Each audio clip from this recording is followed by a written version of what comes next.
강혜신의 오늘의 미국.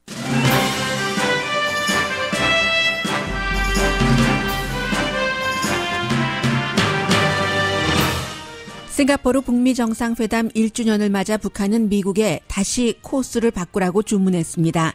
그러나 시간이 흐를수록 국민을 공개 처형하면서 두려움의 공포 정치를 하는 김정은 정권을 인정하고 그와 협상해야 하는지에 대한 딜레마도 커집니다. 미국 중앙정보국이 북한 내부 사정을 알기 위해 첩보 활동을 하는 건 누구나 아는 사실입니다. 이복 동생 김정은에 의해 살해된 김정남이 미국 정보원 역할을 어느 정도 했는지와 그 역할이 살해에 영향을 미쳤는지에 세계가 주목합니다. 2020년 대통령 선거에 출마한 현 대통령과 전 부통령이 오늘 아이오와주에서 동시에 캠페인을 합니다. 조 바이든 전 부통령은 중국에 대한 입장을 바꿨고 현 대통령은 중국과 무역 전쟁으로 타격을 입은 농민을 위한 정책을 발표할 예정입니다. 미국은 지금 캘리포니아를 비롯한 블루 스테이트, 엘라바마를 비롯한 레드 스테이트, 이 진보와 보수들의 색깔이 점점 진해지고 중간색이 사라지고 있습니다. 미국인들이 접하고 있는 뉴스와 정보가 반드시 미국인이 알기 원하는 뉴스와 정보가 아닌 것으로 나타났습니다. 더 많이 알길 원하는 이슈는 헬스케어, 덜 알고 싶은 것은 국가 안보나 스포츠 등입니다. 180명의 기업인이 낙태를 인정하는 건 종업원과 손님, 기업의 모든 좋은 일이라는 공동 편지를 써서 전면 광고를 했습니다. 골수 이식까지 받은 뒤 면역 시스템이 망가진 암 환자 소년이 대체 약으로 다시 Feel So Good이 됐습니다.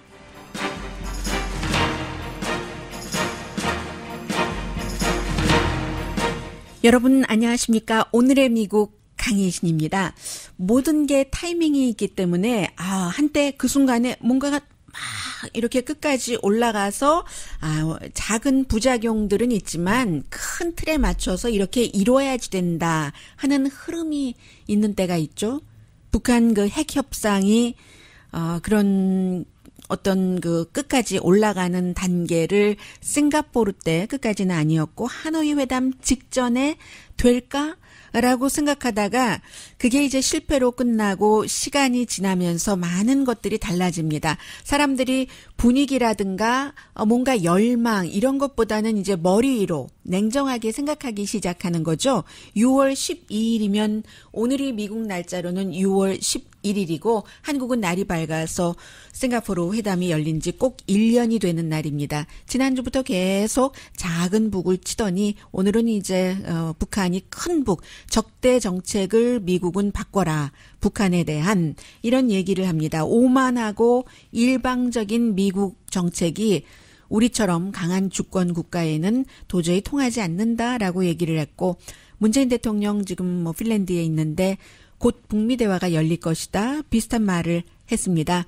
트럼프 대통령 며칠 전에 적절한 시기에 김정은 다시 만나고 싶다고 했고 트럼프 대통령과 마이크 폼페오 국무장관이 G20 정상회담에 이제 외무장관과 대통령 입장으로 참석을 하니까 그때 이제 문재인 대통령을 당연히 만나게 되겠죠. 강경화 외무장관도 만나고 해서 제3차 북미 정상회담에 대한 분위기 같은 것은 지금 한국과 미국, 북한은 만들려고 하는데 그 사이에 하노이 회담 이후 조금 냉정해진 세계의 저널리스트라든가 여러 그 매체, 북한 전문가들은 그런데 가만 보니까 북한의 김정은이 별로 태도가 예전에 아버지나 할아버지와 달라진 것 같지 않은데 그런데도 그 김정은을 인정을 하고 회담을 해야지 되는가 하는 그 회의감이 높아지는 거죠. 이게 이제 최근에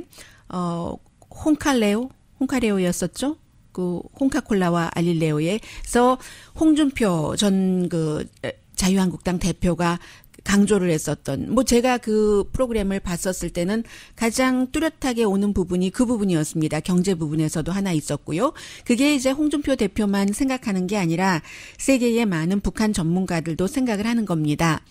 오늘 BBC 방송이 보도한 것을 보면은 Transitional Justice Working Group이라고 해서 NGO죠. 610명의 북한 탈북자를 4년 동안 쭉 인터뷰를 하고 했더니 북한에서 김정은 들어와서 조금 줄어들긴 했지만 공개 처형이 공개를 비공개로 바꿨을 것이다라는 추정과 함께 왜냐하면 지금 북한이 다른 나라와 비슷한 국가처럼 보이는 것을 굉장히 원하고 있잖아요.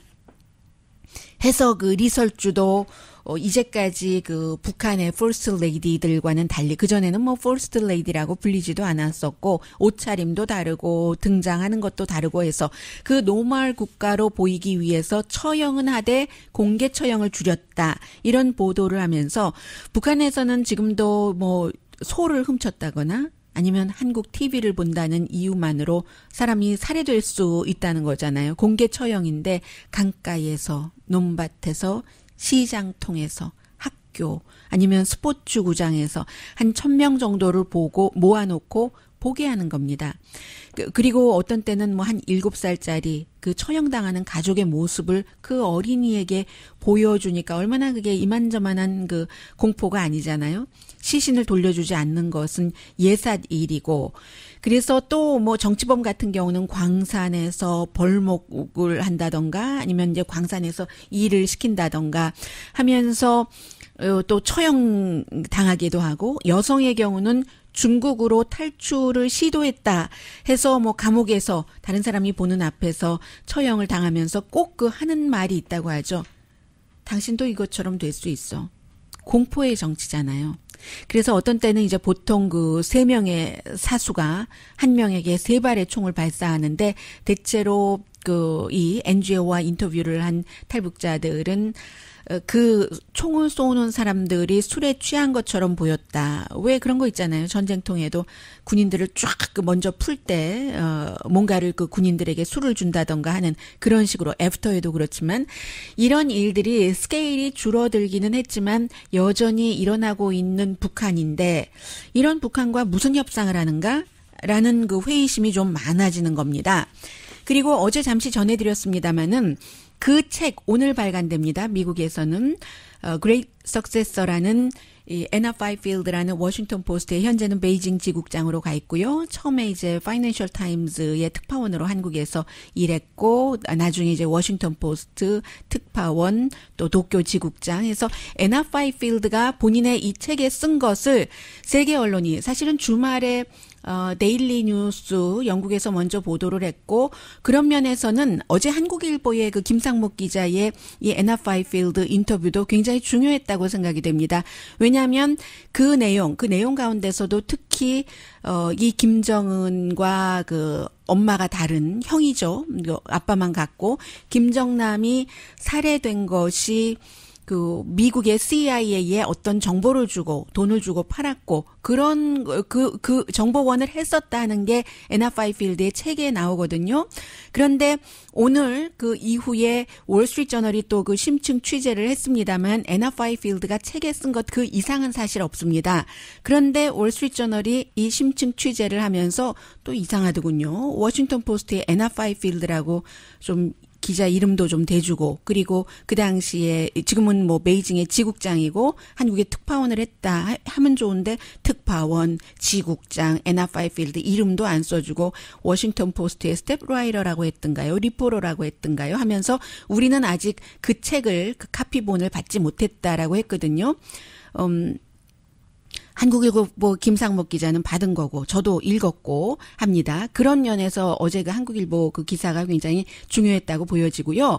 그래서 미국에서는 정말로 오래전부터 북한에 대해서 알 수 있는 일이 없으니까 보통 이제 탈북자를 취재를 해서 북한의 무기 시스템이 어떻게 돌아가고 미사일 프로그램 같은 거, 미사일 프로그램 수출 같은 것을 정보를 얻었지만 증명할 길이 없는 거죠. 아주 핵심 인물들이 아니기 때문에 그렇게 볼 때는 김정남이라는 김정은이 혹시라도 이미 처형을 한 장성택 고모부도 김정남이 북한의 지도자가 되기를 원했다고 하고 중국도 김정은 어린 김정은보다는 김정남을 원하니까 이게 이제 항상 형제가 우리 예전의 신화에서부터 그 소설에서부터 서사극에서부터 형제가 암투국의 가장 그 중요한 그 퍼스트 적이잖아요. 그리고 가장 강력한 적이기도 하고 뭐 그런저런 이유로 그렇잖아도 김정은이 김정남을 어떤 부분 두려워하고 있었는데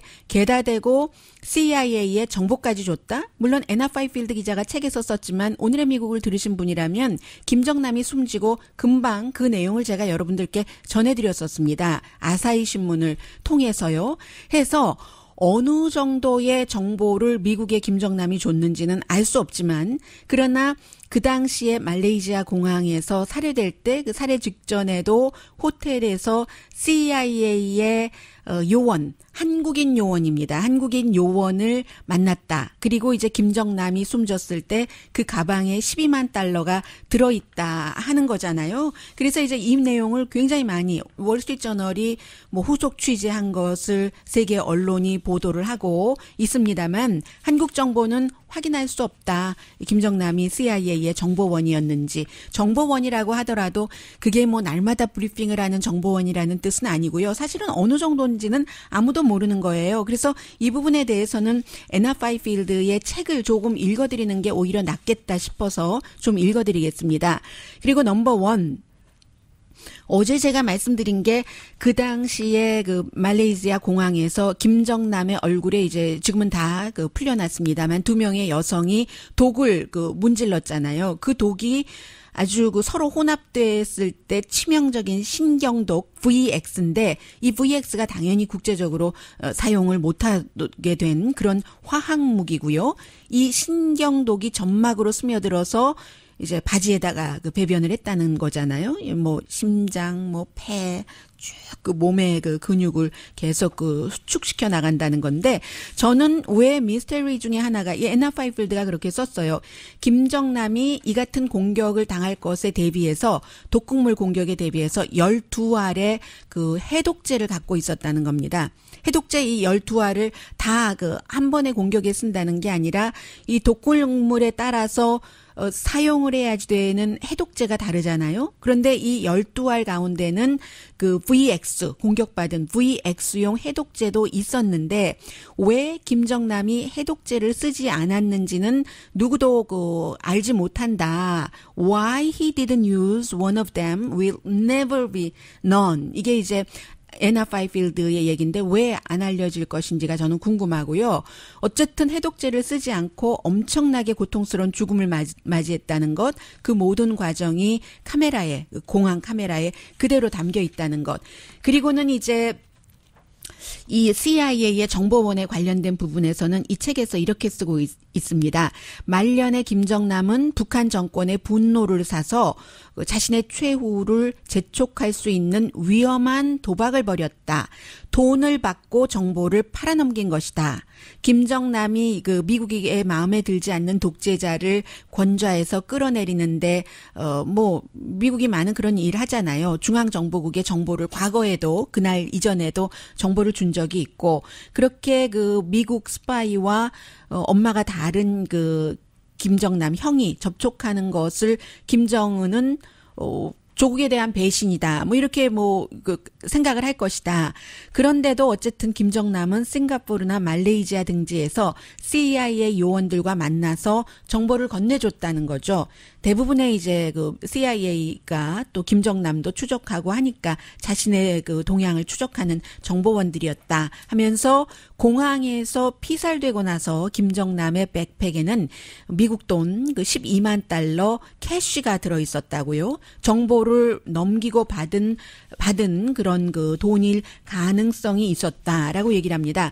그런데 이것보다 더 자세한 내용은 이 책에도 없어요. 오늘 월스트리트저널이 그 추가 취재를 한 내용에도 없습니다. 그런데 이 책을 쓴 애나 파이필드는 그 돈은 캐시 그 12만 달러는 물론 카지노 사업으로 번 돈일 가능성도 뭐 있을 수는 있다는 거예요. 이 김정남이 도박사 갱, 스파이 세계에 함께 막 뒤섞여서 살았으니까는요. 몸에 이제 문신도 하고 북한 정권 바깥에서 살았지만 정권과 어느 정도 뭐 끈을 가진 것 같기도 하고 해서 결국은 여러 가지 그 미스터리가 있지만 김정남이 엄마 다른 그 김정은에 의해서 살해되기 전에 미국 정보원과 접촉을 하고 정보를 건넨 것, 이런 것은 그 어느 정도 뭐 기정사실이라는 얘기죠. 책에 따르면요.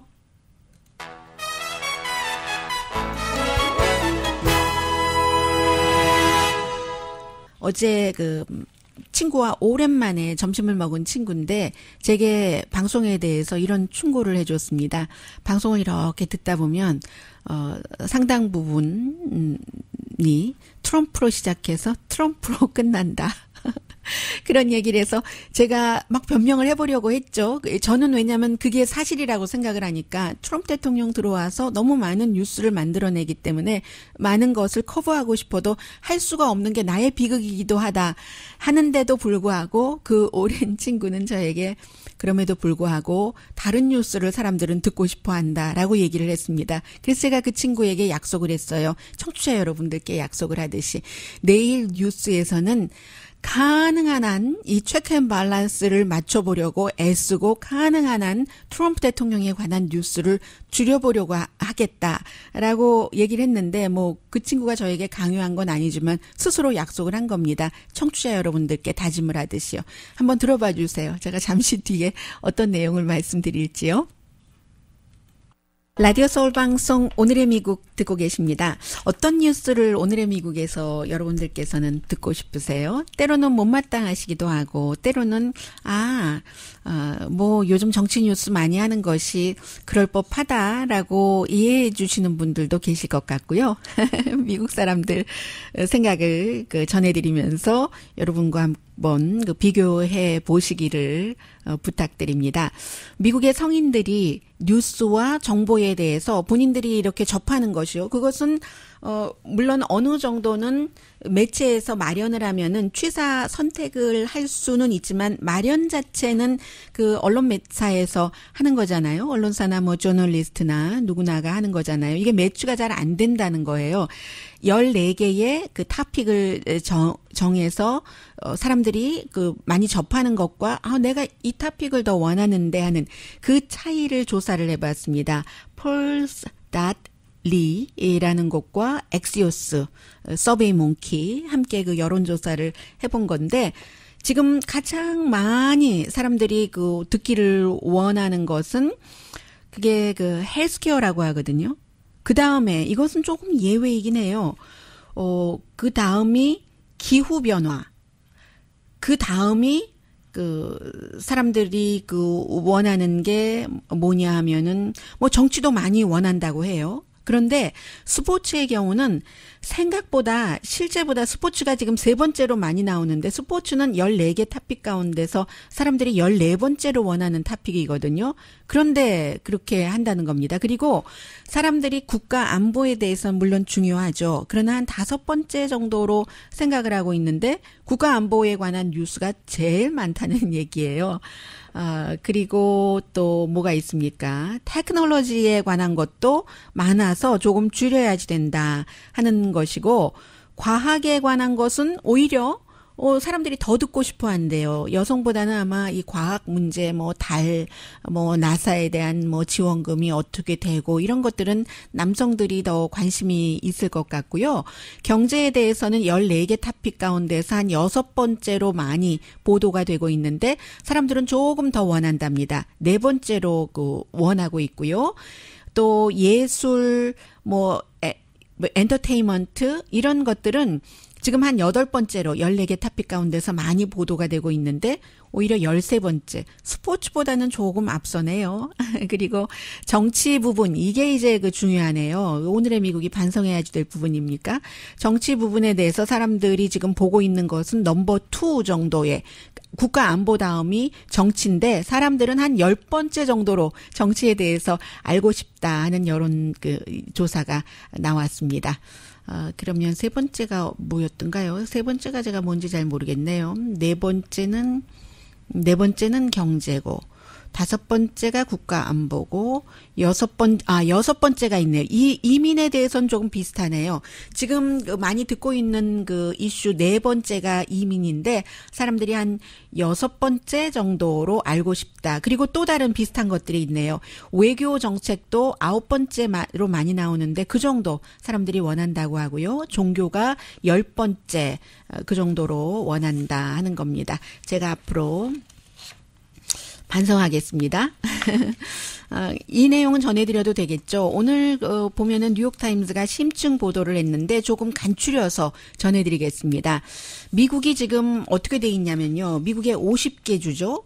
50개 주에서 17개 주는 주지사도 민주당이고 의회도 민주당이 장악을 했어요. 대표적인 주가 캘리포니아 주이고 그리고 그러나 공화당이 주지사고 공화당이 완전히 더 장악한 주가 더 많습니다. 그런 주가 29개. 민주당이 장악한 주가 18개 주네요. 그러면 합쳐서 47개 주. 그러면 50개 주 가운데서 3개 주만이 대체로 조금 그 공화당과 민주당이 주 의회에서 균형이 맞는다라고 볼 수 있는데 대표적인 주가 뭐 미네소타 주 정도가 되고요. 그래서 보면은 요즘에 일리노이 주에 이제 일리노이 그 민주당 주지사가 되고 그리고 이제 민주당이 다 장악을 하고 나서 아주 왼쪽으로 블루 색깔로 더 많이 가는 거예요. 이 낙태에 대해서도 낙태권을 굉장히 보장을 한다던가 최저임금을 점점 올린다던가 마리화나도 레크리에이션용을 합법화한다던가 그에 비해서 일리노이에서 한 남쪽으로 700마일 떨어진 곳에 있는 엘라바마주가 요즘에 가장 미국의 보수 중에서도 보수로 가는 그게 이제 공화당이 주지사, 주의회를 다 장악하고 있기 때문에 특히 낙태에 대해서 물론 낙태에 대해서는 미국에서 캐톨릭 신자도 많고 하니까 낙태를 그 여성의 선택으로 존중하는 사람들도 있지만 낙태를 반대하는 사람들도 상당히 많습니다.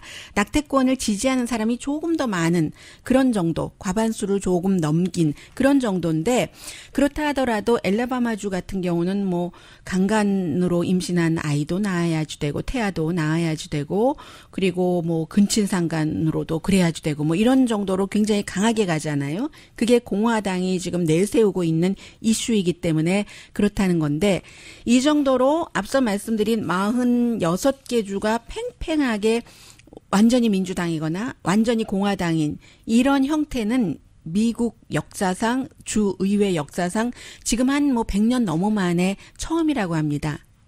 빠른 시일 안에 이게 체크 앤 밸런스 균형을 맞추기는 좀 어렵다고 보고요. 오레곤주도 이 방송 듣고 계시는 분들 많으시죠?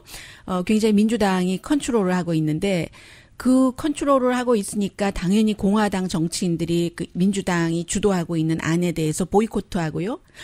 지금 한국이 생각나네요. 그리고 그건 한국뿐만이 아니에요. 다 마찬가지예요. 미국도 그렇습니다. 테네시주 같은 경우는 공화당이 주도하고 있으니까 민주당이 그냥 워크아웃 해버리는 거예요. 의회에서 그런 형태로 해서 이 같은 그 극단적인 민주당이 가장 더 블루한 그런 주는 캘리포니아, 네바다, 오레곤이 대표적이고 공화당은 좀 전에 말씀드린 엘라바마, 오하이오, 테네시 주 그리고 이제 플러스 알파인데 빨리 바뀔 그럴 뜻은 없다 하는 것이고요. 그래서 이제 레드 블루 사이에서 2010년도였었죠. 2010년도 그때 이제 그 공화당이 많은 것을 의회에 가져오면서 공화당 물결이 커졌고 이제 어떤 한쪽의 물결이 커지면 다른 쪽에서는 또 다 반대쪽의 물결이 커지고 하는데 그 색깔이 어느 순간에는 미국이 보라색이 많아져. 저도 방송에서 그렇게 말씀을 드렸던 적이 있거든요. 그런데 파란색과 빨간색이 합쳐져서 나오는 그 보라색이 지금 미국에서 2020년도 대선에서도 참 보기 힘들 것 같다 하는 내용이 보도가 됐습니다. 자, 잠시 뒤에는요, 좀 연관되는 부분이기도 하고, 이 같은 물결에 대해서 기업에서는 어떻게 반응하고 있는가, 그런 점들을 전해드리겠습니다. 기업의 경우는, 물론 기업주의 어떤 성향도 있고, 또 그 기업에서 일하는 종업원들의 의견도 있지만, 기업이 사회 이슈에 의견을 내고 참여를 할 때는 그게 이제 물건 파는 것과 관련이 있잖아요. 기업은 정부가 아니라서 정부의 목적은 무조건 흑자를 내는 게 정부의 목적이 아닌 거잖아요. 무역에 있어서도 마찬가지예요. 미국이 무역 흑자를 오랜 동안 갖고 있다고 하지만 미국은 적자를 무역 흑자로 살아가는 나라가 아니기 때문에 국내 소비라든가 아니면 달러를 기축 통화로 하는 것이라든가 이런 것으로 살아가는 나라이기 때문에 그런 것이고, 기업의 경우는 돈이 목적이기 때문에 정부와 달라서 왜 이런 사회적인 이슈에 대해서 본인들의 의견을 내느냐, 그게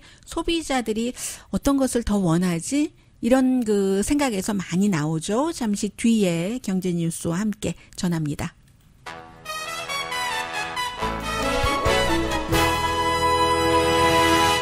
라디오 서울 방송 오늘의 미국 듣고 계십니다.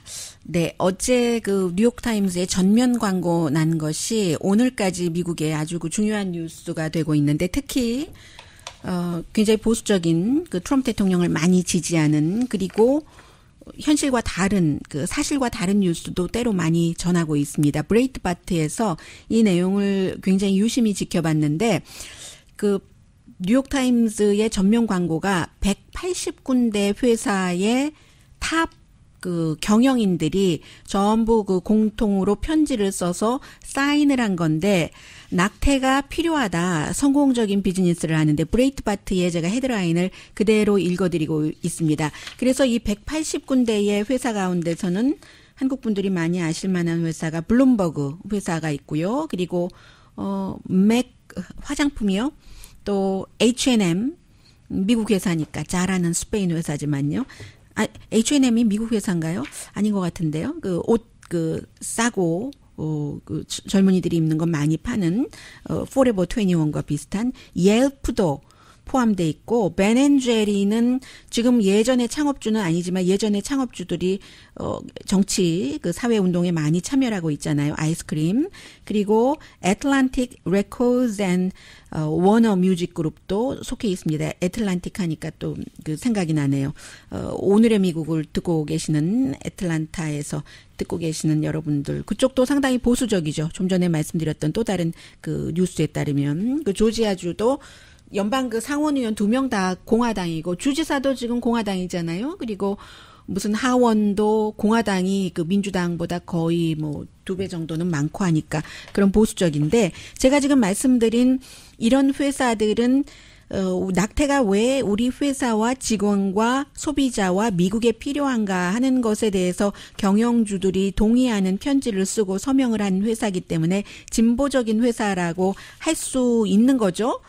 왜냐하면 이 편지 내용을 간단하게 말씀드리자면은, 이 낙태라는 게 생식에 관한 그런 헬스케어, 낙태도 다 돈이 들고, 이것을 주정부, 시정부, 연방정부에서 얼마나 돈을 보조하느냐, 이게 연관이 되고 있기 때문에, 그게 결국은 개인의 젊거나 나이 들었거나 또 가난하거나 부자는 상관없는 얘기예요. 건강과 독립과 자립과 경제적인 안정에 굉장히 중요하다. 그리고 평등에 관한 문제다. 왜냐하면 사실은 낙태를 다 사정이 있으니까 누가 여성이 낙태를 임신하자마자 해야 되겠다고 생각하는 사람은 아마 거의 없을 거라고 보여지고요.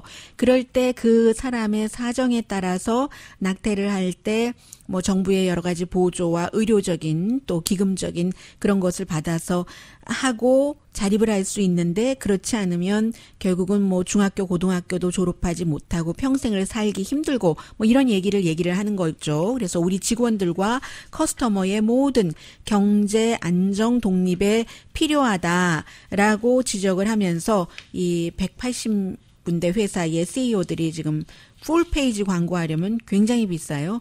LA타임즈가 거의 4만 달러 되니까 뉴욕타임즈는 배도 아마 넘을 겁니다. 이에 비해서 또 낙태에 반대하는 그런 여러 그룹도 아무튼 활동을 하고는 있는데, 요즘은 낙태 반대가 미국의 남부라든가 보수적인 주에서 대세이기 때문에 그 대세에 대한 반동에 이 같은 역할도 지금 나오고 있습니다. 전부 소비자들 생각을 하는 것이고요. 그리고 오늘 주식시장은 좀 괜찮을 것 같았는데, 지금은 약간 마이너스지만, 마이너스라고 보기는 그렇고요. 선물시장 그 거래는 아주 괜찮던데요. 폭이 그렇게 많지는 않았습니다만은, 이런 것들이, 지금은 트럼프 대통령 아이오와주에 가서 여러 가지 얘기를 하겠습니다만은, 멕시코가 뭔가를 더 안 해주면은 남쪽 중미에서 오는 미국으로 와서 난민 신청하려고 하는 사람들이 멕시코를 다 거치기 때문에 멕시코에서 막아주지 않으면 멕시코가 미국에 수출하는 상품에 대해서 관세를 부과하겠다 했다가 이것이 이제 그 여드레 만에 협상이 됐다 하고 이제 아주 좋은 거 새롭게 협상했어 하니까 미국 매체에서 새로운 건 하나도 없는데 라고 얘기를 했고 트럼프 대통령이 그리고 나니까 이제 그 같은 보도를 한 매체를 국민의 적이다라고 하다가 어제 저녁에는 또 비밀 협상도 우리가 했어라고 하니까 멕시코가 비밀 협상 같은 것 없었는데 미국과 멕시코의 외무장관이 그렇게 트윗을 했습니다. 뿐만 아니라 트럼프 대통령이 멕시코가 미국 농산물을 굉장히 많이 사주기로 했어라고 했는데 외무장관은 우리 미국 농산물을 굉장히 많이 사주기로 한 것 없었는데 하고는 트윗을 했습니다. 그리고 농산물 거래는 정부가 하는 게 아니에요. 지금 멕시코와 미국의 시스템은 민간이 알아서 하는 것이고요.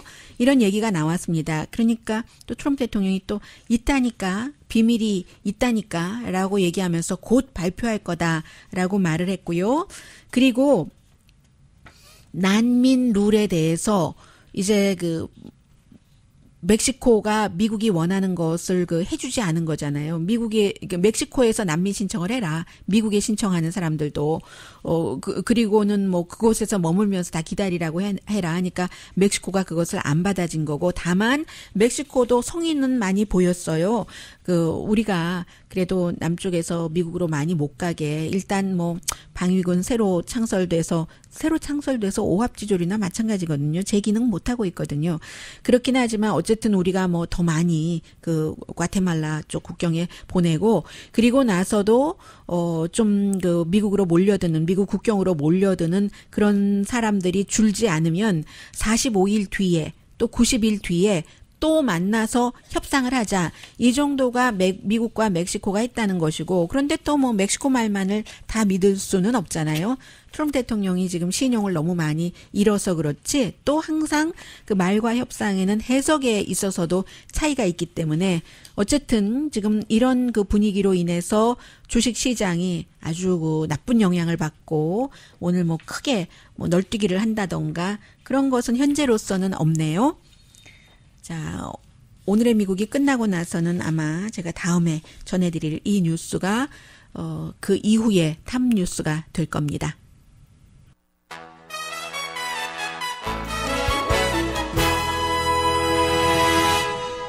라디오 서울 방송 오늘의 미국 듣고 계십니다. 네, 주식시장은 지금 정말로 좋아서 거의 올 타임 하이 쪽으로 가고 있거든요. 물론 올해 말에 여러 가지 세계적인 경기 불황이라든가 그런 면이 없지 않아 위험이 있기는 있습니다만 지금 S&P 500도 올 타임 하이 이런 정도 되고 있어요. 다우 지수 이렇게 되고 있다는 해서 장에서 일하고 있는 사람들이요. 전부 활짝 웃고 있는 또 인터뷰하는 사람들도 아주 웃음을 많이 보이고 있는 그런 모습입니다. 그리고 이거 보니까는 정말 이제 대선이 시작이 됐네요. 조 바이든 부통령이 하는 말이 달라졌습니다. 중국에 대해서. 지금 트럼프 대통령이 가장 잘한다라고 사람들이 생각하는 것 가운데 두 가지 하면은 하나는 이민이고 하나는 중국이잖아요. 이민에 대해서는 사실은 소수민족으로서는 좀 딜레마가 있기는 합니다. 국경 자체 너무 많은 이민자들이 몰려오고 그것을 받아주고 또 사회복지 혜택도 어느 정도 주고 하는 이런 것에 대해서 거부감을 갖고 계시는 한인 이민자들도 상당히 많으십니다. 그런데 이제 이민 정책의 아주 바닥에 보면은 꼭 경제라기보다도 어떤 백인들의 분노를 자극하기 위한 정치적인 의도가 담겨 있다.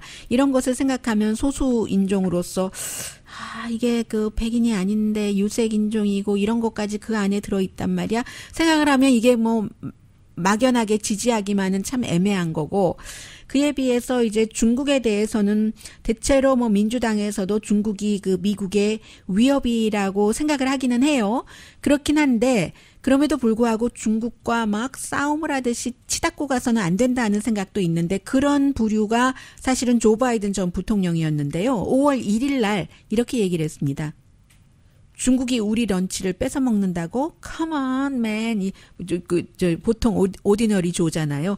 그렇게 얘기를 하면서, 아니, 중국은 그 내부에 뭐 바다, 산맥 이런 거 분쟁도 해결할 줄 모르는데 이 시스템을 어떻게 하는데, 오늘은 아마 그 아이오와주에서 중국이 위협이다, 이런 얘기를 하는 것 같습니다. 예를 들어서 트럼프 대통령이 트윗을 하는 동안 중국은 테크놀로지에 막대한 투자를 한다. 트럼프 대통령이 누구를 뭐 골리고 별명을 붙이는 동안 중국은 길, 다리를 놓는다. 트럼프 대통령이 무역전쟁을 하는 동안 세계에서 재생에너지에서 중국이 힘을 뻗쳐가고 있다. 트럼프 대통령이 친구, 동맹국을 욕하는 동안 중국은 실크로드 뭐 이런 것을 통해서 이득을 보고 있다. 그래도 내가 미국에 대해서 낙관하는 이유는 미국의 그 가치, 이런 것들이 또 동맹국을 계속 잘 서포트를 하면은 세계에 퍼질 수 있기 때문에, 이렇게 얘기를 하면서 중국은 현존하는 위협이다. 중국이 위협이라고 조 바이든이 오늘 아마 처음으로 얘기를 하는가 봅니다. 현존하는 위협이라고요. 그리고 트럼프 대통령은 그 아이오와주에서 우선 그 농업 정책에 대해서 일단 보조를 많이 주는 거죠. 그런데 미국의 농민들은 보조금으로 살아가기를 원치 않습니다. 미국 농민들은 그 다른 나라와 지금까지 그 농민들이 수출을 해왔던 그런 나라와 이 행정부가 싸워서 수출길이 막히기를 원치 않는 것이고요. 그래서 일단은 뭐 보조라도 받으면 이제 뭐 더 안 받는 것보다 낫겠죠. 농업 정책에 대해서 얘기를 하고 이제 또 한 번은 공화당 펀드레이저에 참여를 한다 하는 그 얘기입니다. 지금 이렇게 그 부통령과 전 부통령과 현 대통령이 2020년 대선에서 현재로서는 가장 앞서가는 그 선두 주자들이기 때문에, 아이오와주가 또 어떤 그 모의 시험대잖아요. 그래서 주목을 받고 있고요. 그리고 아주 그 일상적으로 돌아오자면은 미국에요. 미국의 그 FDA가요. 미국의 FDA가 굉장히 그 뭔가를 그 의약품을 승인을 해줄 때 까다롭잖아요. 그런데 요즘은 사람들이 굉장히 용감해지는 것 같아요. 필라델피아 지역의 CBS 방송 뉴스를 봤는데 10살 소년인 데니 펠트웰이라는 이 소년이 2살 때부터 이제 암이었던 거예요. 그래서 여러 수술을 받았고, 그런데 워낙에 그 보이가 활동적이기 때문에 나중에 또 회복이 돼서 뭐 키모테라피 같은 것을 받아서 4년 정도 받고는 뭐 스포츠도 할 수 있고 그렇게 됐는데, 2018년 3월 달에 뭐 골수 이식을 받았어요. 그런데 그 이후에 부작용으로, 왜 남의 것과 내 것이 충돌을 할 때 새로 들어온 그 면역 시스템이 원래의 그 평이한 그 노멀 그 세포를 완전히 그 뒤엎는, 그래서 이제 뭔가 이식 수술을 받은 사람들이 굉장히 힘들다고 하잖아요. 그래서 이 소년이 너무 힘들었는데, 그때 FDA에서 아직 승인을 하지는 않았는데 임상실험, 복용은 할 수 있는 새로운 약이 지금 등장을 한 겁니다. 그 약 이름이 자카피라는 약이라고 하는데요. 굉장히 효능은 좋은데 FDA는 보수적이기도 하고, 더군다나 이제 어린이에게 대해서 하는 것이기 때문에 12살 미만에는 승인을 해주지 않은 겁니다. 그래서 어찌어찌해서 뭐 어찌어찌 노력을 하고 해서 약을 먹을 수 있게 됐고 했는데, 또 이번에는 보험회사가 허락을 안 해주는 거예요. 그런 약은 굉장히 비싸잖아요. 몇 년 전에 그 C형 간염을 치료하는 약이 한 알에 뭐 한 $1,000 됐고, 그것을 한 10만 달러 정도는 복용을 해야지 완치가 되는데, 그렇게 비쌌던 것처럼 이 약도 그랬다는 겁니다. 그런데 이제 이 아버지가 그 싱글 파더거든요. 아이가 힘들어하고 하는 것을 볼 때마다 너무너무 고통스러운 거죠. 말 그대로 호러블한 겁니다. 그 시츄에이션이. 홀업을 했는데 보험회사에서 안 해준다고 했는데도 실망하지 않고 이 아버지가 아주 끊임없이 이렇게 하고 저렇게 하고 이 재단 저 재단에서 접촉을 하고 해서 또 보험회사에서 끝내 이 약을 보험으로 커버를 해줄 수 있게 돼서요. 그게 이제 2018년도라고 말씀을 드렸잖아요. 3월달. 지금은 어린이라서 그런지 효능이 아주 빨리 나타나서 다시 스포츠 선수가 될 수 있다. 다시 내가 뛸 수 있다. 뭐 이렇게 해서 이 소년이 사람들에게 또 영양 같은 것이 얼마나 중요한가, 좋은 음식을 먹어야지 되고 절대로 우리 아버지와 나처럼 포기해서는 안 되고 하는 것을 사람들에게 가르쳐 주기 위해서요. 지금 본인의 일상생활도 이 소년이 즐기고 있으면서 다른 뭐 자원봉사 같은 것도 하고요.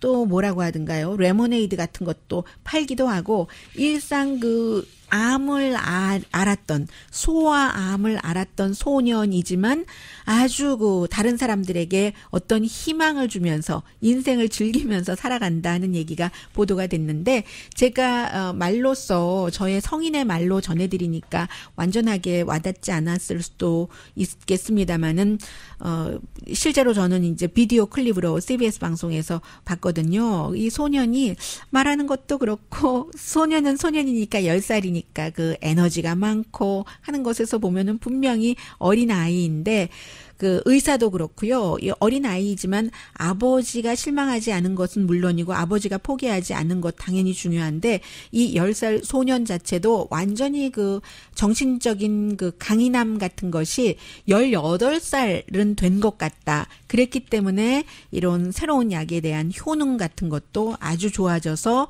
지금은 행복하게 스포츠 선수가 되는 것을 바라보면서 살아간다 하는 그런 내용이었습니다.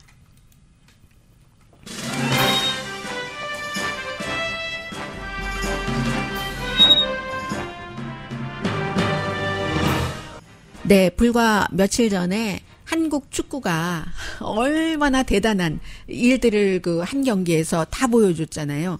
사실은 요즘은 참 모든 기록들이 새롭게 그 기록 자체가 기록 경신을 하잖아요. 손흥민 선수가 얼마 전에 유럽에서 보여줬던 그런 축구 경기도 그렇고 며칠 전에 한국 남자 축구 대표팀의 축구 경기도 그랬고 지금 여자 월드컵 열리고 있는데 관심 있으신 분들 얼마나 되세요? 오늘 미국 여자 축구팀 나가거든요. 저는 토빈 헤스 31살에 이 미국 축구 선수 뭐 가끔 보면은 좋은 느낌이 나는데 한국 남자 축구뿐만이 아니라 이런 일도 있습니다. 강혜신이었습니다.